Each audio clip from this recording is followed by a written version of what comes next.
আমরা আর সময় দিতে পারবো না। আমাদের শুধু একটাই দাবি, জাতীয়করণ। আমরা রাস্তা ইনশাল্লাহ আর ছাড়বো না। আমাদের অনেক অনেক ভিতরে কষ্ট, সেই কষ্টটা প্রকাশ করতে গেলে আমাদের ভিতরে থেকে বুক ছিঁড়ে কান্না চলে আসবে। এই কষ্ট আপনাদের মাঝে যদি আমরা ফিরে দেই, আপনারাও চোখে পানি বের করবেন। আর ওনারা শুধু আমাদের সান্ত্বনা দিচ্ছে, শুধু সান্ত্বনা দিচ্ছে।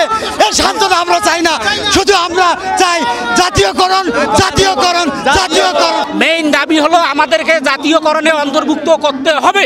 সারা বাংলাদেশের যে আনসার সদস্য আছে সকলকে জাতীয়করণ করতে হবে, এছাড়া আমাদের কোনো দাবি দেওয়া নাই। আমাদের 3 দিনের কর্মদিবসের সময় চেয়ে নিয়েছিল আমাদের কাছে যে 3 দিনের মধ্যে আমাদের একটা ভালো রেজাল্ট দিবে, কিন্তু আমরা 3 দিন পরে আমরা আশানুরূপ কোনো রেজাল্ট পাইনি। আমরা 22 তারিখে ডিজি স্যার আমাদের সামনে অনেক কথা বলেছে যেগুলো আমাদের পক্ষে রেজাল্ট আসেনি। আমরা এগুলো কিচ্ছু মানি না ভাই, আমাদের মুখে অনেক কষ্ট। আমরা আর মিথ্যা আশ্বাস নিয়ে আমরা ঘরে ফিরে যেতে চাই না। আমরা এই রাজপথে থেকেই আমাদের দাবি আদায় করে তারপর আমরা আমাদের কর্মস্থলে ফিরবো। এই জাতীয়করণের সাথে আপনার আমাদের মহাপরিচালক মহোদয় সহ আমাদের বাহিনী এবং আমাদের যে গভর্নমেন্ট, এটার সাথে আমরা এটা এটা যৌক্তিক দাবি এবং এটার সাথে আমরা সকলে সহমত পোষণ করছি।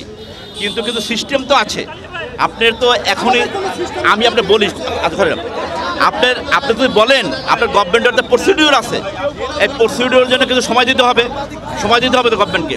সেজন্য একটা গভর্নমেন্ট থেকে একটা প্রেস নোট জারি করা হয়েছে যে এদের সাথে আমরা গভর্নমেন্ট একমত, এবং আজকে একটা কমিটি করা হয়েছে।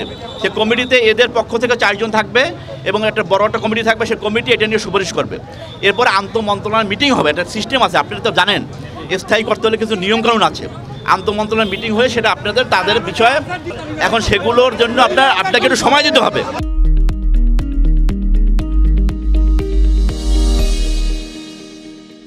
আর দ্বিতীয়ত হচ্ছে রংপুর ডিভিশনে, এইখানে রংপুর ডিভিশনের যারা আছে এইখানে আনসার আছে, আমরা এই কোনো আনসারকেই প্রত্যাহার করবো না। আমি এই যে মিডিয়ার সামনে বলে দিলাম, কোনো আনসারকেই আমরা প্রায় 4,000 আছে আমাদের, আমরা কোনো আনসারকেই প্রত্যাহার করবো না। আমরা নিয়েছেন এবং এটার সাথে আমরা একমত, এটার সামনে আমরা একমত। শুধু আমরা না, আমাদের পুরো ডিপার্টমেন্টের সাথে একমত এবং আমাদের সরকারও একমত। কিন্তু প্রসিডিওরের জন্য কিছু সময় লাগতেছে এবং এই জন্য যত দ্রুত সম্ভব এটা সম্পন্ন করা হবে। যে পর্যন্ত সম্পন্ন না হয় আমরা কোনো আনসারকে, রংপুর রেঞ্জের কোনো আনসারকে আমরা প্রত্যাহার করবো না।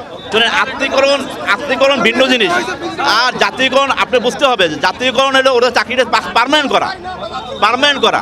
চাকরিটা পার্মানেন্ট কীভাবে করা যায় সেগুলো আপনাদের কার্যক্রম চলতেছে। ঠিক আছে, শোনেন, আমি তো ডিসি তো হলো অন্য বিষয়। আপনারা আনসারের লোক, আমি আনসারের ডেপুটি ডাইরেক্টর জেনারেল। আমি এই রংপুর ডিভিশনে নতুন এসেছি, আমি ডেপুটি ডাইরেক্টর জেনারেল আনসার বিডিপির। এবং আপনাদের উদ্দেশ্যে কিন্তু আমি কালকে রাতে চলে আসছি, আপনাদের উদ্দেশ্যে চলে আসছি। আমি রংপুর রেঞ্জের, আমি এখানে ডেপুটি ডাইরেক্টর জেনারেল, এবং আমি কথা দিচ্ছি এই ডিভিশনে কোনো আনসারকে আপনার প্রত্যাহার করা হবে না। আমি এই সবার সামনে কথা দিচ্ছি এই বিষয়ে। চাকরি জাতীয়করণে আপনার কার্যক্রম চলতেছে, এটার কার্যক্রম চলমান, জাতীয়করণে কার্যক্রম চলমান।